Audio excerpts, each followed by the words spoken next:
Good morning, it's Friday. For only a minute or two, I want to do as John Green did in this chapter of the Anthropocene Reviewed and remind myself of what holds me together. In times of crisis, greater and lesser, I feel a little bit as Green did in the early days of the pandemic. For days now, my brain has refused to allow me to finish a thought, constantly interrupting with worries. Even my worries get interrupted by new worries or facets of old worries I had not adequately considered. My thoughts are a river overflowing its banks, churning and muddy and ceaseless. And yet clearing those rivers does get easier as time goes on. Green had that magical night in Newark, overlooking New York City from a hotel rooftop, having just become part of the 6th best Academic Decathlon team in the country, but most importantly doing it along with his friends. As he writes, I wonder if you have people like that in your life, people whose love keeps you going even though they are distant now because of time and geography and everything else that comes between us. Rivers keep going and we keep going, and there is no way back to that hotel.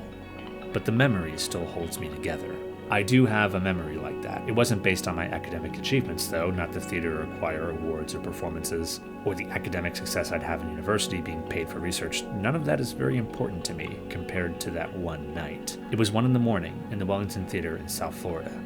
I was about to move north, leaving my hometown behind to pursue university. The theater is empty. Only myself and my 2 good friends, Kevin and Michael, are with me. Cheap Trick's Surrender plays over the Guardians of the Galaxy 2 end credits, and we dance to it. I sang to it. We frolic in how silly it all is. And as we walk outside in the barely chilling South Florida night and look up at the stars, that night holds me together. It seems both miles away down the river, and yet it feels like it could have been last night. From where Green writes to us from the White River, it will become the Wabash River, and into Ohio, and the Mississippi River, and then the Gulf of Mexico, and then on. Freezing, melting, evaporating, raining, being neither created nor destroyed. And so too with our memories, our past and our future, and that is a comforting thought. We're all still just along for the ride. And hopefully, we are creating nights that hold us together for the long journey down the river.